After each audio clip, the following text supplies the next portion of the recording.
In this famous scene from Raphael's School of Athens, we have Socrates right here, and center stage are Plato and Aristotle, because the rest of the history of philosophy really hangs around their dialogue. Now, there are plenty of philosophers that deny higher truths, whereas both of these philosophers believed in higher truths. They were not relativists, but their emphasis on what was the most important as it relates to our knowing set the stage for the rest of the dialogue of the great conversation. Let's begin this week with a closer look at Plato. Plato was an ancient Greek philosopher. He said many things, but he's most famous for his theory of forms, his arguments for the immortality of the soul, and his analogies. He was the student of Socrates and the teacher of Aristotle. He founded the first institution of higher learning in the Western world, called the Academy. His major contributions involved his theory of the tripartite soul, that is, the soul has three aspects to it: desire, spirit, and reason, and these three parts of ourselves are in tension with one another. We have our will, our passions, and our intuition or our reason. And the proper order of a well-balanced soul that is in harmony and knows justice and happiness is one in which reason is in control of the passions and the will. This theory of forms is where a lot of people get lost, and it's easiest to understand if you understand his two most famous analogies, the allegory of the cave and the analogy of the divided line. Let's start with the allegory of the cave. This introduction comes from historyguide.org. The son of a wealthy and noble family, Plato, 427 to 347 BC, was preparing for a career in politics when the trial and eventual execution of Socrates, around 399 BC, changed the course of his life. He abandoned his political career and turned to philosophy, opening a school on the outskirts of Athens dedicated to the Socratic search for wisdom.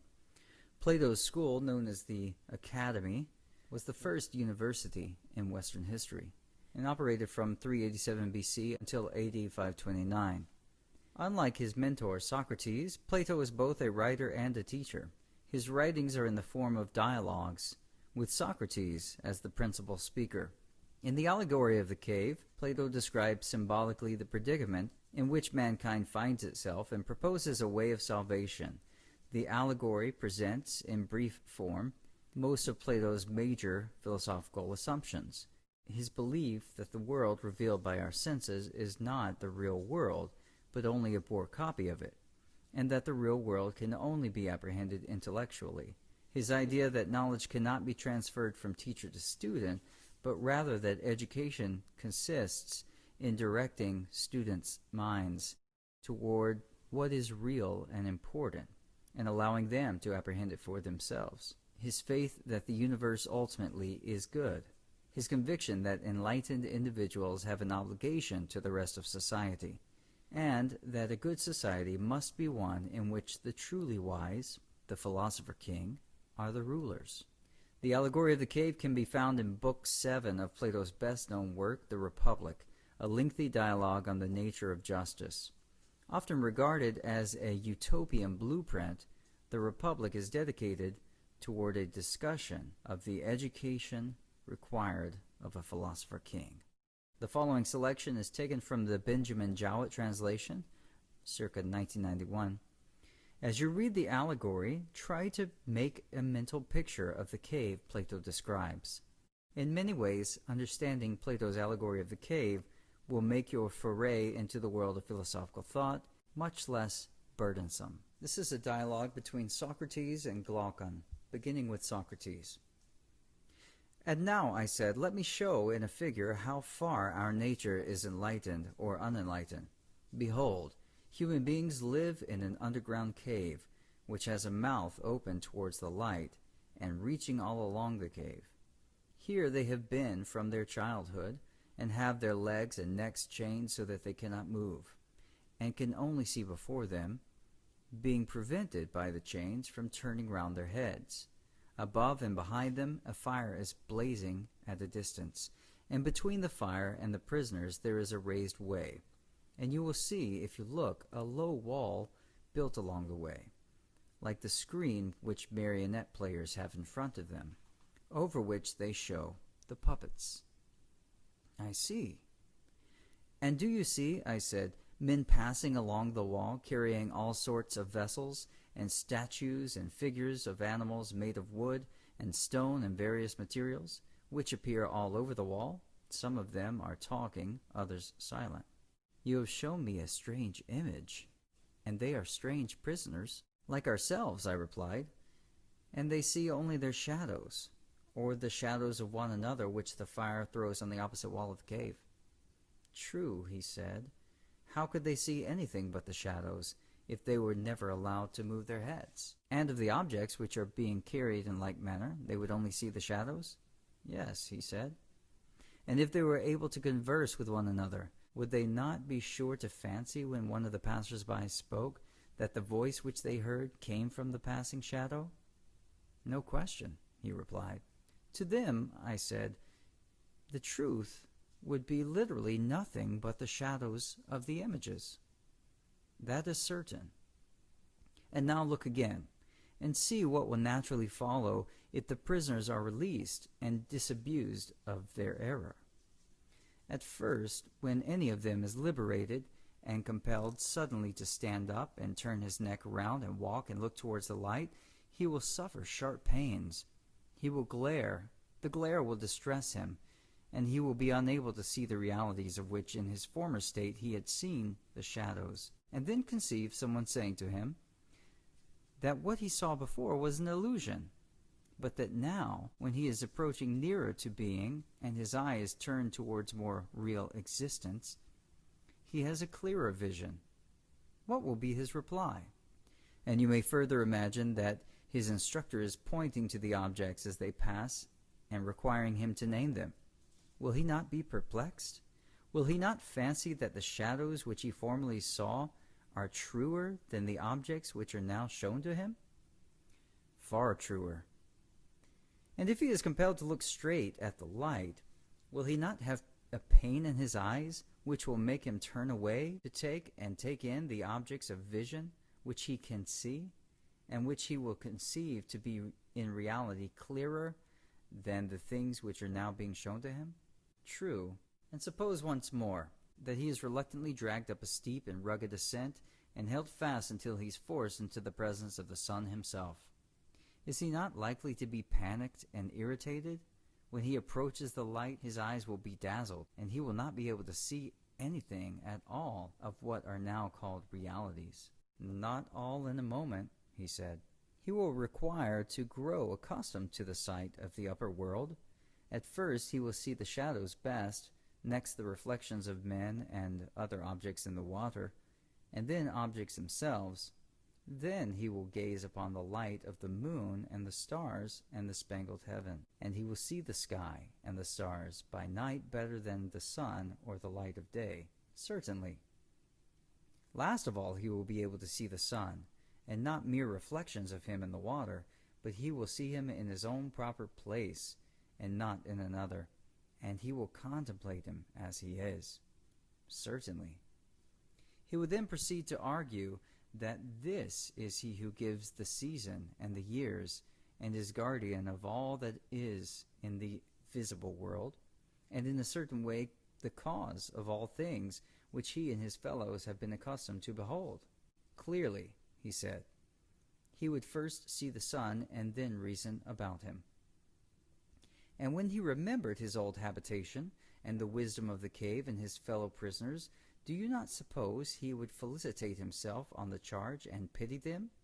Certainly he would. And if they were in the habit of conferring honors among themselves on those who were quickest to observe the passing shadows, and to remark which of them went before, and which followed after, and which were together, and who were therefore best able to draw conclusions as to the future. Do you think that he would care for such honors and glories, or envy the possessors of them? Would he not say with Homer, "Better to be the poor servant of a poor master, and to endure anything, rather than think as they do, and live after their manner"? Yes, he said, I think that he would rather suffer anything than entertain these false notions, and live in this miserable manner. Imagine once more, I said, such a one coming suddenly out of the sun to be replaced in his old situation. Would he not be certain to have his eyes full of darkness? To be sure, he said. And if there were a contest, and he had to compete in measuring the shadows with the prisoners who had never moved out of the cave, while his sight was still weak, and before his eyes had become steady, and the time which would be needed to acquire this new habit of sight might be very considerable, would he not be ridiculous? Men would say of him that he went up and down he came without his eyes, and that it was better not even to think of ascending. And if anyone tried to lose another and lead him up to the light, let them only catch the offender, and they would put him to death. No question, he said. This entire allegory, I said, you may now append, dear Glaucon, to the previous argument. The prison house is the world of sight. The light of the fire is the sun, and you will not misapprehend me if you interpret the journey upwards to be the ascent of the soul into the intellectual world, according to my poor belief, which, at your desire, I have expressed, whether rightly or wrongly God knows.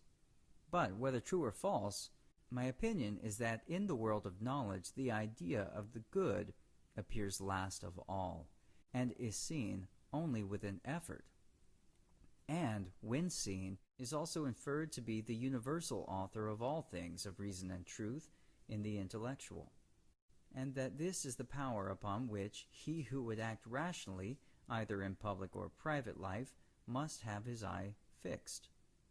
I agree with you, he said, as far as I am able to understand you. Moreover, I said, you must not wonder that those who attain this beatific vision are unwilling to descend to human affairs, for their souls are ever hastening into the upper world where they desire to dwell, which desire of theirs is very natural, if our allegory may be trusted. Yes, very natural.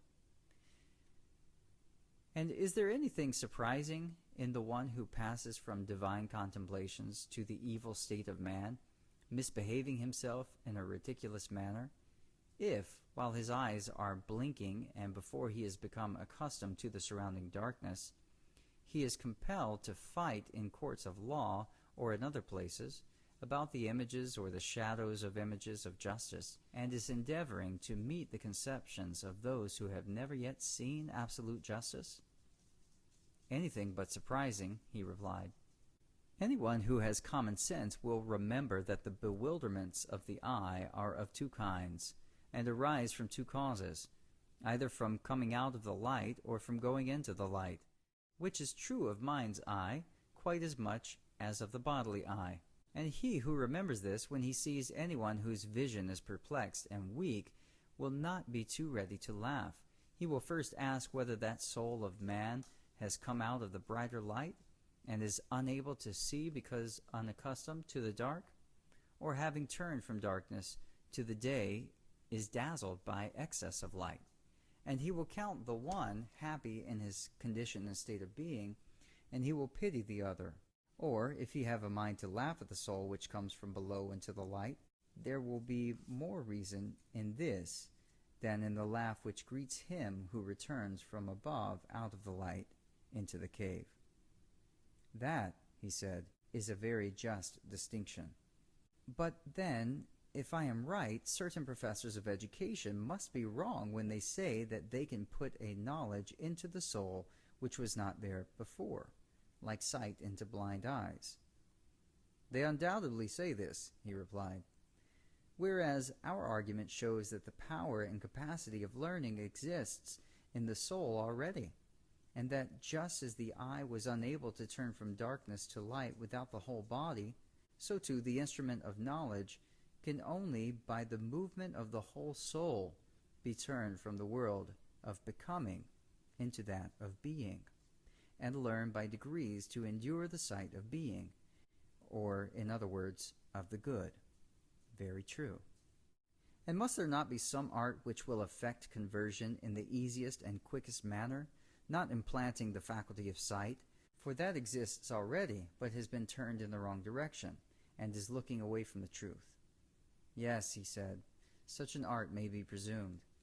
And whereas the other so-called virtues of the soul seem to be akin to bodily qualities, for even when they are not originally innate, they can be implanted later by habit and exercise, the love of wisdom, more than anything else, contains a divine element which always remains, and by this conversion is rendered useful and profitable, or, on the other hand, hurtful and useless.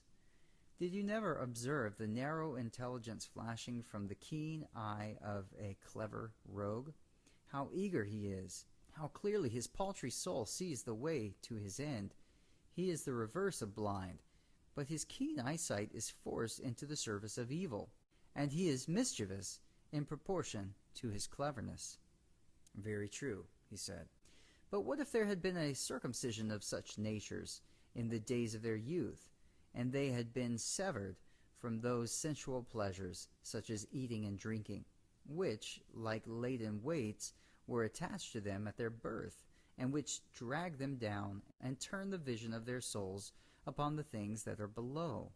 If, I say, they had been released from these impediments and turned in the opposite direction, the very same faculty in them would have seen the truth as keenly as they see what their eyes are turned to now. Very likely. Yes, I said. And there is another thing which is likely, or rather a necessary inference from what has preceded, that neither the uneducated and uninformed of the truth, nor yet those who never make an end of their education, will be able ministers of state.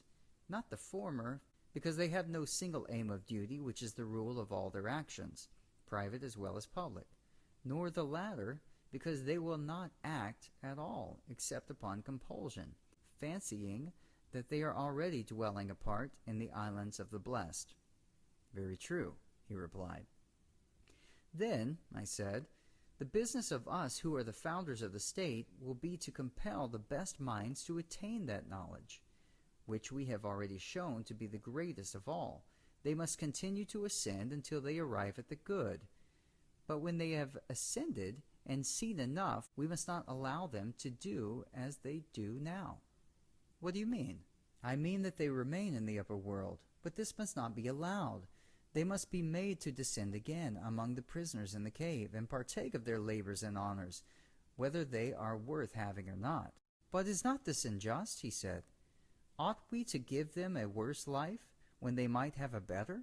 You have again forgotten, my friend, I said, the intention of the legislator, who did not aim at making any one class in the state happy above the rest. The happiness was to be in the whole state, and he held the citizens together by persuasion and necessity, making them benefactors of the state, and therefore benefactors of one another. To this end he created them, not to please themselves, but to be his instruments in binding up the state. True, he said, I had forgotten. Observe, Glaucon, that there will be no injustice in compelling our philosophers to have a care and providence of others. We shall explain to them that in other states men of their class are not obliged to share in the toils of politics, and this is reasonable, for they grow up at their own sweet will, and the government would rather not have them. Being self-taught, they cannot be expected to show any gratitude for a culture which they have never received. But we have brought you into the world to be rulers of the hive, kings of yourself and of other citizens, and have educated you far better and more perfectly than they have been educated, and you are better able to share in the double duty. Wherefore each of you, when his turn comes, must go down to the general underground abode and get the habit of seeing in the dark. When you have acquired the habit, you will see 10,000 times better than the inhabitants of the cave, and you will know what the several images are and what they represent, because you have seen the beautiful and just and good in their truth. And thus our state, which is also yours, will be a reality and not a dream only, and will be administered in a spirit unlike that of other states, in which men fight with one another about shadows only, and are distracted in the struggle for power, which in their eyes is a great good. Whereas the truth is that the state in which the rulers are most reluctant to govern is always the best and most quietly governed, and the state in which they are the most eager, the worst. Quite true, he replied. And will our pupils, when they hear this, refuse to take their turn at the toils of state, when they are allowed to spend the greater part of their time with one another in the heavenly light? Impossible, he answered, for they are just men, and the commands which we impose upon them are just. There can be no doubt that every one of them will take office as a stern necessity, and not after the fashion of our present rulers of state. Yes, my friend, I said, and there lies the point.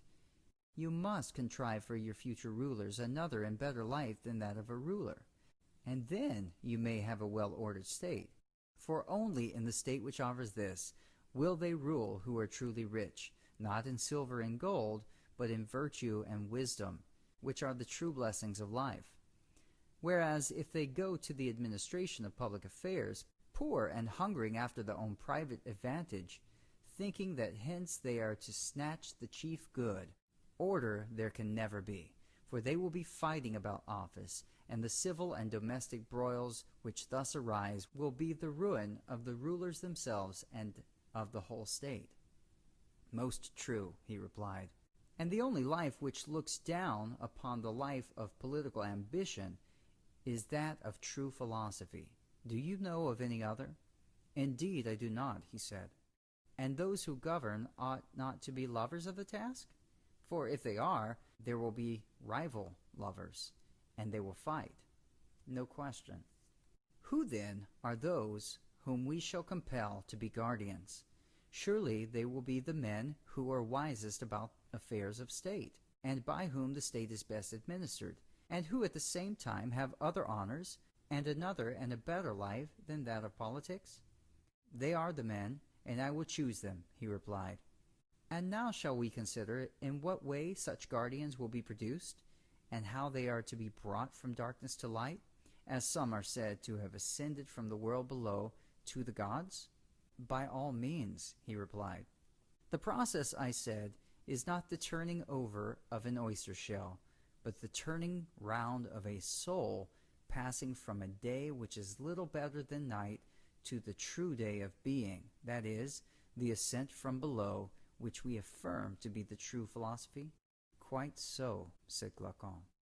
So in the Allegory of the Cave, we have some prisoners who are chained so that all they see is the shadows on the wall.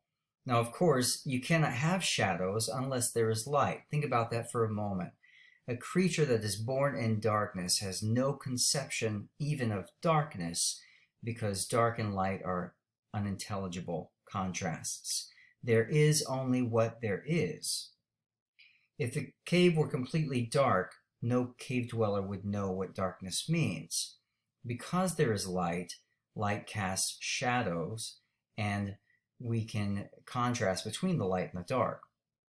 All that the cave dwellers see is the shadows.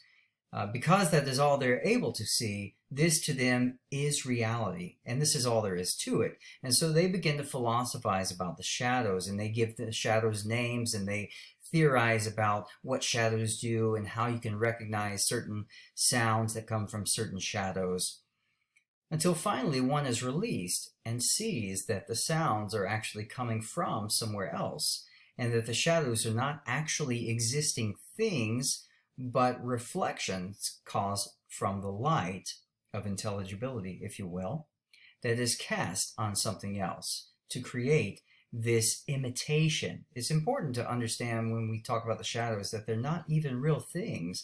They're imitations of something else that is given light from yet something else.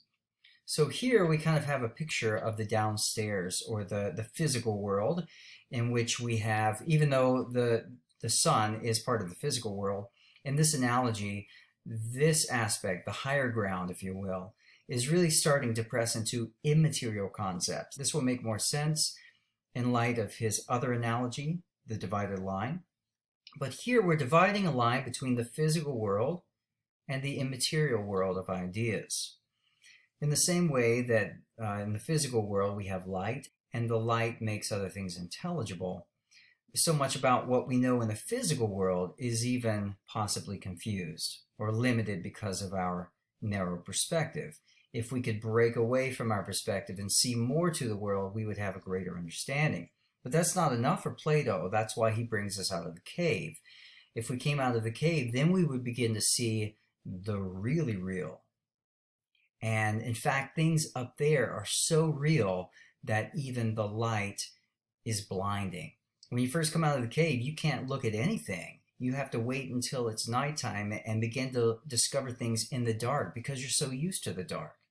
And then as your eyes strengthen, here we have a metaphor for the mind, your ability to see. As your mind's eye strengthens, then you are able to begin looking at things in the daytime as long as these things are in shadow or a reflection, perhaps in the water. With time, your eyes will strengthen further and you'll be able to look up and see things as they are. And only because this is a metaphor, I don't recommend you go out and do this. Eventually, in theory, your eyes would strengthen enough that you could look up at the very source that gives intelligibility to all things. You could look at the sun itself. For Plato, the physical world kind of looks like the inside of the cave. There's what we think we know. There's something beyond that that makes those things intelligible. But none of this makes sense without somehow there being a greater aspect of reality. Within the immaterial realm, the realm of ideas, there are things that we begin to realize that we know. And even these things, our concept, for example, so notice that outside the cave, things like trees are more real than puppets inside the cave that are casting shadows on the wall. So we have degrees of reality. The shadow is not even real. It's kind of an experience. The puppet is a thing. It's an object that casts the shadow because of the light. But even that is not really real. Things outside the cave, like things that are growing like trees, these have a greater degree of reality. But even these, recall what I said earlier about creatures in darkness having no intelligibility about darkness. Even things outside the cave, like trees, are unintelligible unless we can see them. There's something beyond the great concepts of our mind, the universals that we intuit, that gives light to those concepts. And so I'll show you this in a moment with the analogy of the line. But beyond our ideas, Plato theorizes that there is a realm of forms, that everything that we have an idea of must come from something above it. And that he calls the realm of forms. That's probably where he loses a lot of people. It is a unique theory, and some people might want to follow it further. The thing that's interesting about Plato, the reason a lot of medieval theologians picked up on Plato, is you can actually take out that section of forms and create an interesting theistic picture. Because for Plato, you have the realm of forms where there are existing things beyond your ideas that create, you might say, your ideas.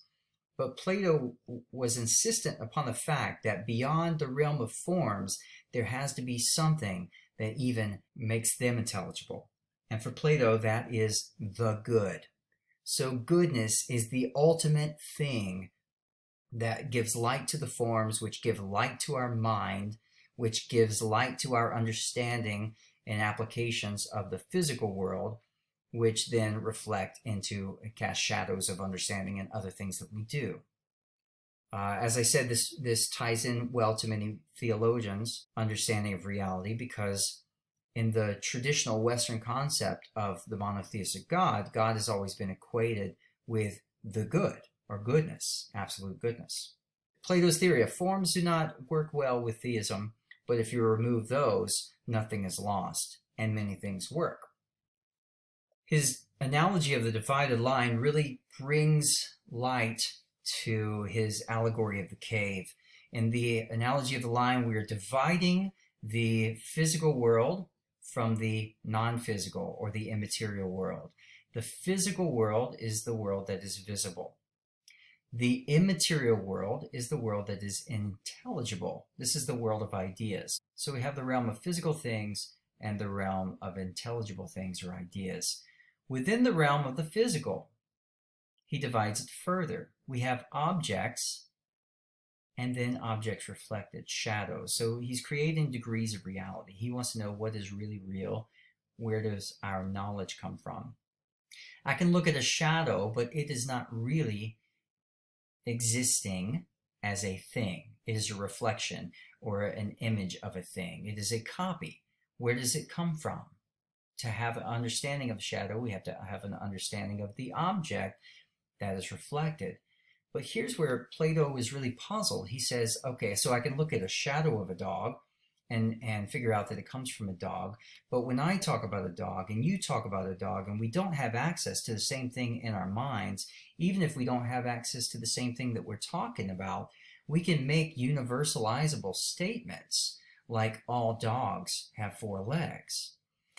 How is it that if all we ever observe are particular things, that we have these universalizable concepts?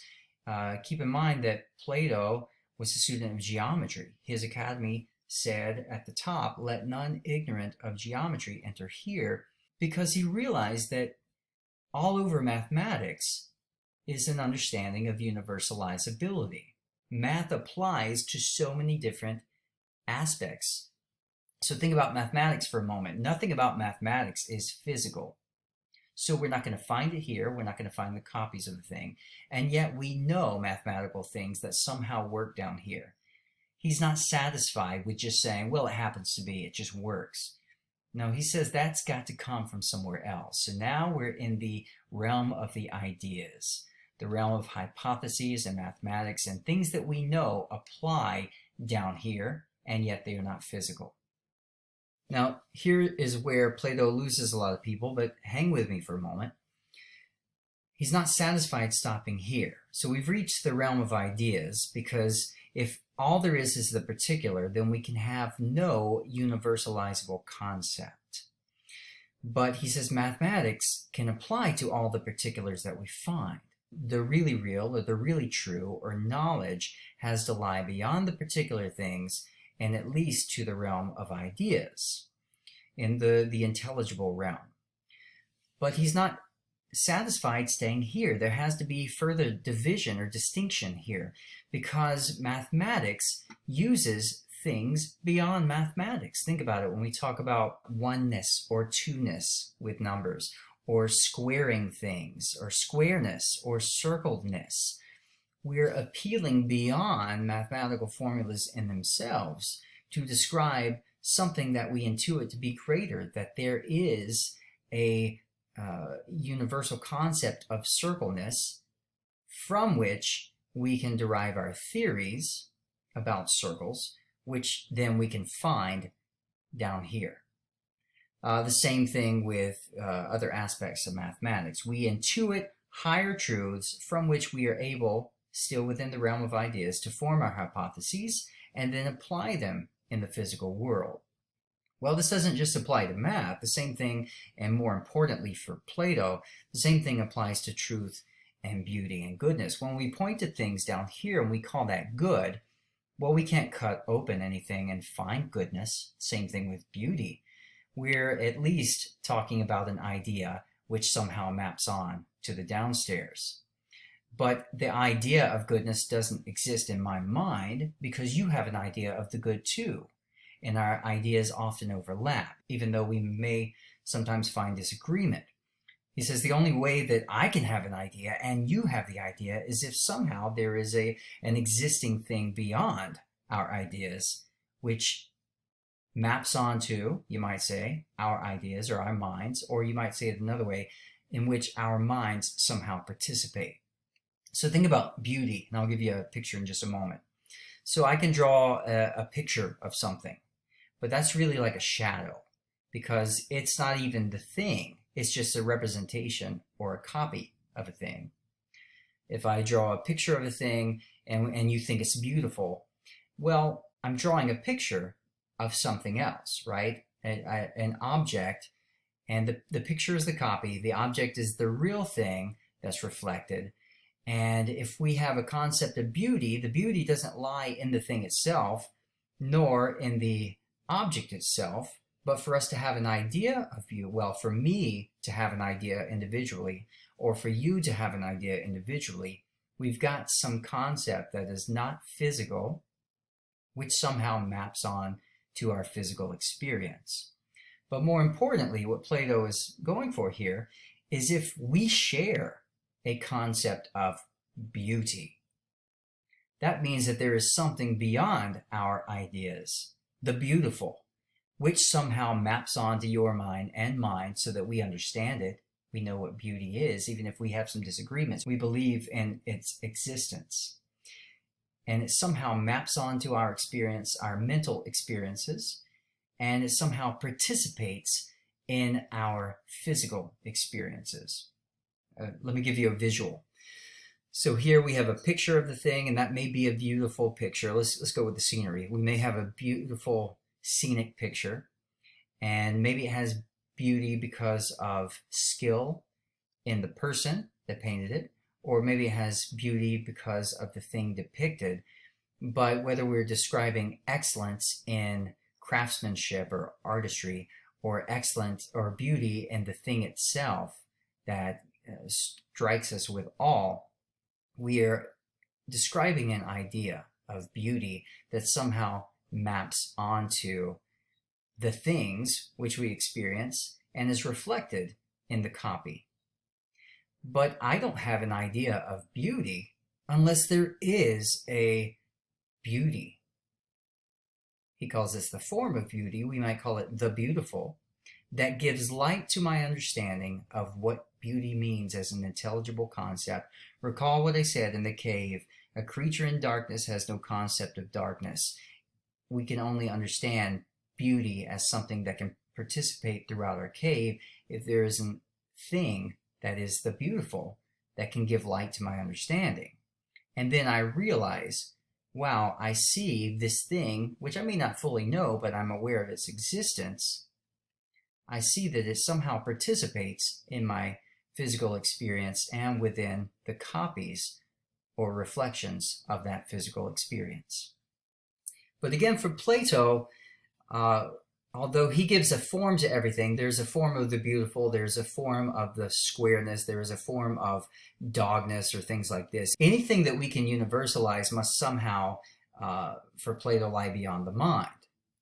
But even though that gets a little weird for some people, this is the theory of forms, the realm, you might say, of forms. Some people prefer to take out the realm and just jump to what he says is the ultimate source, that beyond all forms, the good or goodness makes everything else intelligible. This is why goodness is the sun, because without the sun, you don't have the rest of the intelligibility down here. So the forms both make intelligible, that is, they explain, and they produce, they bring into being the things that we see and experience in the visible world. Mathematical examples such as doubling the square show that we do have some knowledge of truth and that it is not physical. It does somehow participate in or apply to the physical realm. Knowledge which endures, whereas physical things die, must be about objects that endure.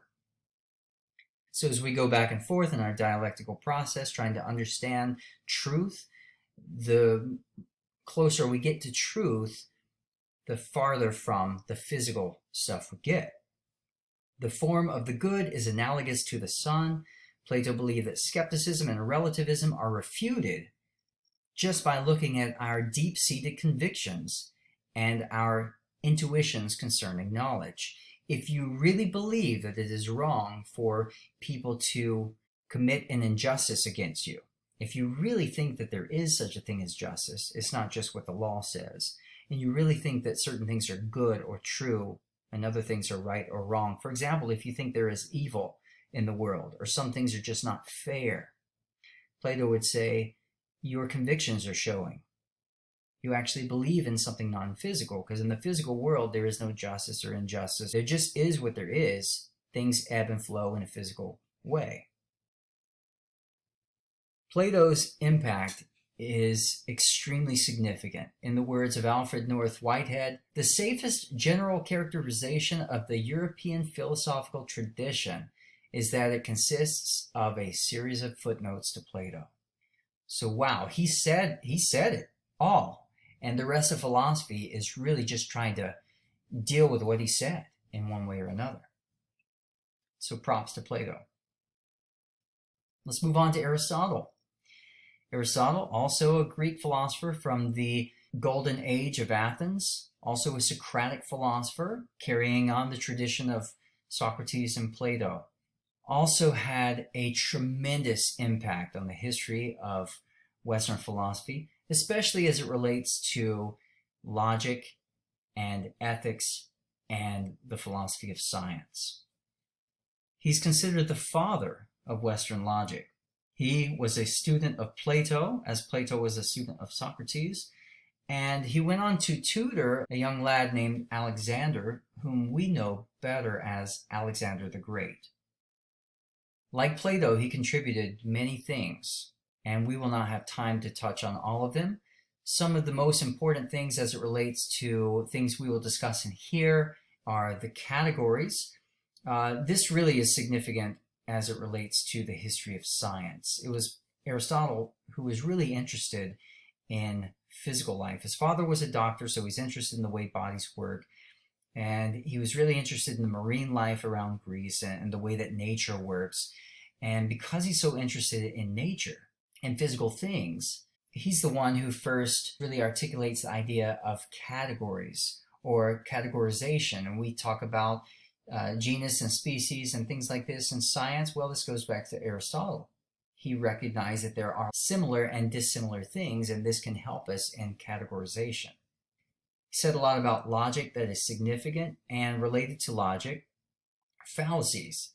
He also said a lot about causation, and he detailed 4 different types of causes, and these really became significant later, not only for science, but also for theistic arguments for God's existence. He distinguished between potentiality and actuality, and we talk about that in ethics a lot. And this applies to many things, but just for an example, the issue of abortion.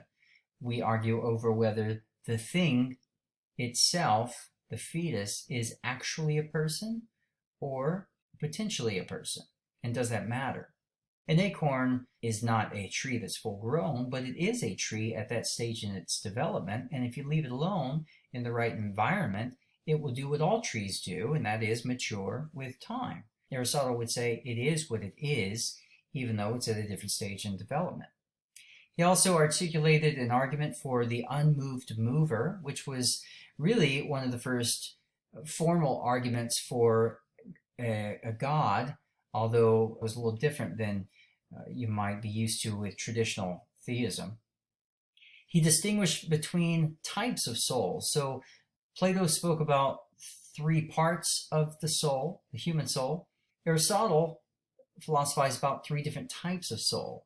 So there's the nutritive soul. All living things have a nutritive soul. They try to nourish themselves. Then there's a second level of soul shared by humans and animals, which not only tries to nourish itself, but also feels. And then there's a third tier of soul that is only applicable to humans, and this is the reasoning soul, and that is what sets us apart from all other things in nature. And of course, if you take my class in ethics, we talk about Aristotle when we talk about virtue ethics, because he stressed virtue and moderation as key to ethics and the happy life. Because of his distinction between types of soul and his emphasis that the human rational soul is unlike anything else in nature, This is where we get the famous saying that the human being is the rational animal.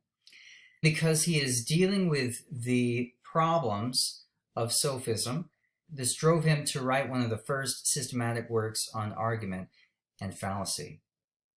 He was not satisfied with the notion that goodness is somehow related to your psychological drives or feelings or things like this. That might be okay for the sophists, but because he understands the rational aspect of our nature as key to our identity as human beings, he says that goodness must somehow involve our rational nature. If I'm just doing whatever I feel, even if it's contrary to my reason, then I am in tension with my nature. And I cannot have goodness and happiness if I have this tension in my nature. Although all of the terminology does not come directly from him, he was the first to organize logic into a formulaic language. Plato and Aristotle both arrived on the historical scene when the philosophical view known as sophism was in vogue. In short, as we said last week, sophists tend to be materialists. That is, they say there's only the physical world or the material world and nothing beyond. They tended to be skeptics, denying our knowledge of higher truths, especially moral truths, and because of this, they were relativists. If the truth concerning good and bad or right or wrong is just relative to your view and my view, as they claimed, for example, when Protagoras said man is the measure of reality and morality, then there can be nothing that applies to all of our language and logic consistently. In the same way that morals reduce to construction games, you construct your value system, I construct mine, so too, if this is the case, philosophy has to reduce to language games. It doesn't make sense to ponder truth if truth does not exist. And the sophists taught the art of turning phrases and manipulating ideas about truth in order to win arguments.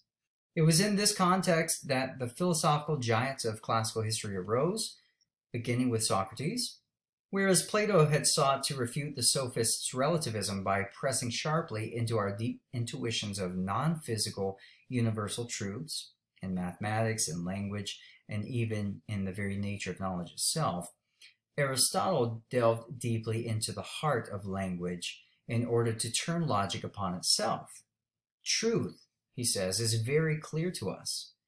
When we say of that which is, that it is, and when we say of that which is not, that it is not, we are asserting truth statements. This is the very basic principle called the law of identity. A equals A. We cannot even communicate if we do not assume the law of identity.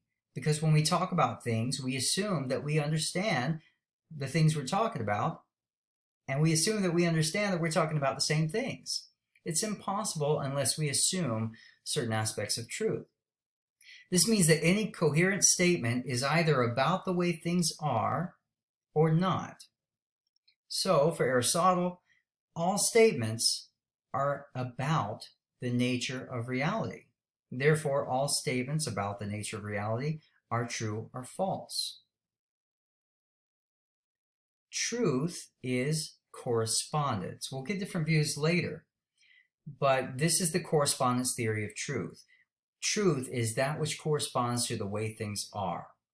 Aristotle presses the point that logic has a formal character, and philosophy must concern itself first with the basics, or the principle of identity and non-contradiction, in order for language to even get off the ground running. The law of non-contradiction says that the same attribute cannot at the same time belong and not belong to the same subject in the same respect. Or another way of saying it is A cannot equal not A. If I say that this is a chair, it cannot both be a chair and not be a chair in the same way at the same time. Unless I'm swapping my definitions, something cannot both be a chair and not a chair at the same time. This is the law of non-contradiction. The wise person will be able to speak truth. To know whether one is wise, we must know if what they say is true, and whether their reasons are able to support their claims. All human beings, he says, desire to acquire knowledge, and we are aware of some immediate, undeniably clear inferences, or which he calls first principles. There is a square of opposition that reveals some of our assumptions. I'll show you in just a moment. And our language makes use of syllogisms.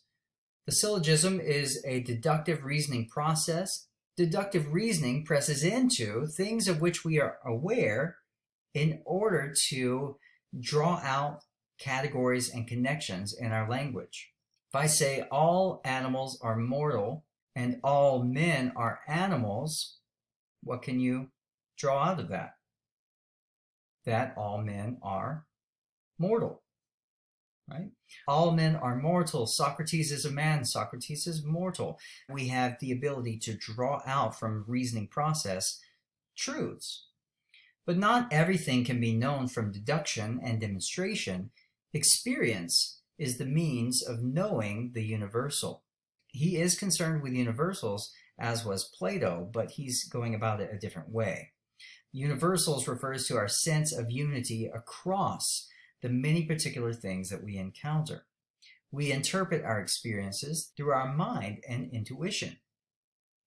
Whereas deduction is the process of reasoning down. If all men are mortal, Socrates is a man, therefore Socrates is mortal.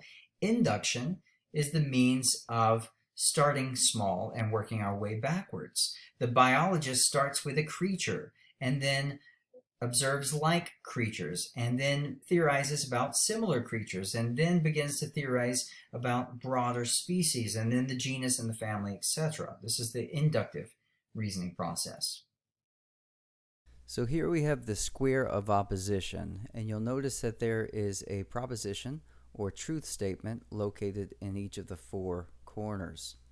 In the top we have universal statements about all or none, and then the bottom we have particular statements or statements about particular things or cases, some or not some. Now the universal statements, proposition A and proposition E, are contrary to one another. I can hold that all S are P, or I can hold that no S are P, but it cannot be the case that all S are P and no S are P. They cannot both be true. However, they can both be false. If I say all Greeks are men, it cannot be the case that no Greeks are men. If one of them is true, they cannot both be true. However, it could be the case that both are false. It is false that all Greeks are men. It is also false that no Greeks are men. From these universal truth claims, A and E, we can deduce particular truth claims, I and O. Truth statements about the universals imply truth statements about the particulars. These are called, on the left and right side of the square, which in our diagram looks more like a rectangle, these sides are called the subalternations. The universal claims A and E are called the superalterns, and they imply the subalterns I and O. So A implies I, E implies O. Now, when we look at each side of the square, or in this case the rectangle, we can deduce certain things about truth and falseness.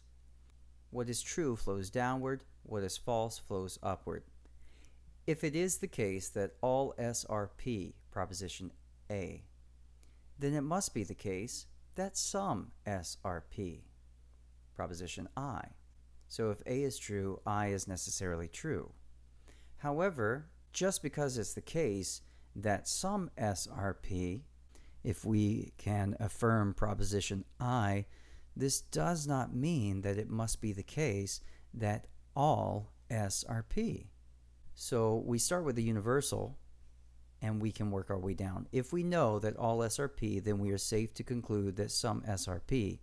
But if all we observe are some, and so we can affirm that some S are P.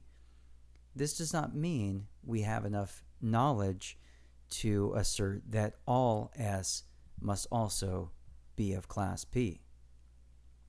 Same thing with the opposite end of the square, with the right side. If we can affirm that no S are P, there are no existing S's that are also P's, then we can safely deduce that if we find any smaller class of S's, they are also not going to be P's. However, just because we find some S's that are not P's, in the particular case, we cannot safely conclude that it must be the case that no S anywhere are P. So we have the universals at the top. They are contrary to one another. On the sides, we have subalternation. If the universal is true, the particular is true. If the particular is true, that doesn't necessarily mean that the universal is true. However, if the particular is false, the universal must be false. If it is false that some S are P, then it will also be false that all S are P, because you have to have some S in order to make a class of all S. If it is not the case that some S are not P, then it cannot be the case that no S are P. So falseness flows upward. If the particulars are false, the universals are false, and truth flows downward. If the universals are true, the particulars are true. These are the subalternations on the side. The universals are contrary to one another. And then the bottom of the square, if we look at I in contrast to O, here we have what are called the subcontraries. I is subcontrary to O. So with the universals, recall that A and E can both be false, but they cannot both be true at the same time. With the subcontraries, they cannot both be false, and yet they can both be true at the same time. So propositions I and O are contrary to one another, but they do not necessarily rule one another out. It could be the case that some S are P, and also the case that some S are not P. Perhaps some Greeks are men, and some Greeks are not men. However, to negate or make false one of these propositions is necessarily to affirm the other. If I say that S exists and the claim that S is P is false, what I'm saying is that if S exists, it is not P. If I take the claim some S are P and I say that is false, what I have affirmed is that some S, at least, are not P. It's false that some S are P, therefore some S are not P. If I take the claim some S are not P and I say that is false, what I'm saying is that at least some S are P. So it's possible with subcontraries that they are both true, but they cannot both be false. To assert one as false is to assert the other as true. So looking at our square of opposition, we notice that as we move from top to bottom, we are moving from universals to particulars, or universal truth claims to truth claims about particular cases. As you move from left to right on the square, note also that we are moving from positive to negative, or affirmation to negation, or claims that assert existence to claims that deny existence. All S are, that's a positive claim. Some S are, that's a positive claim. It exists. No S are, that's a negative claim. It's talking about what does not or cannot exist. At least some S are not. Finally, look at the diagonals. At the diagonal to proposition A is the proposition O. And at the diagonal to proposition E is proposition I. These are always necessarily contradictory. Remember our law of non-contradiction. If it is true that all S are P, then it cannot be true that some S are not. If it is true that no S is a P, it cannot be the case that some are. These are contradictions. So Aristotle gives us this nice square of opposition from which we are able to gain many insights into the nature of our rational mind. There are certain things that we understand in relation to truth and language and reason. So when statements are properly and consistently formulated, Aristotle says they can reveal the truth or probability of any matter about which anything is known. To form an argument, literally, to formulate it, is to advance the discussion or expose a weakness in one's understanding. Here we have the value of a syllogism, which is the standard form of deduction. For example, all men are mortal, Socrates is a man, Socrates is mortal. We have premises and a conclusion, and we're able to see that if the premises are true, we will be led necessarily to the conclusion. If an argument is valid, the conclusion follows. If it's invalid, the conclusion does not follow. If it's sound, a sound argument means not only does it follow, it's true also. Because you could have a good argument that follows and it not be entirely true. A fallacious argument means that there's a problem, either a formal problem or an informal problem. Rhetoric refers to the art, or abuse in the case of sophists, depending on how you look at it, of persuasion or appeal. Rhetoric is the art of language. Whether you're speaking of written language or oratory, the art of speaking, just as Aristotle is concerned with the way in which we construct arguments in our logic, he's also concerned with the way that we construct our rhetoric. He categorizes different appeals. There is the logos, or the appeal to reason or word in argument. There is the pathos, or the appeal to emotion. You appeal to suffering, you appeal to sympathy, you appeal to pity.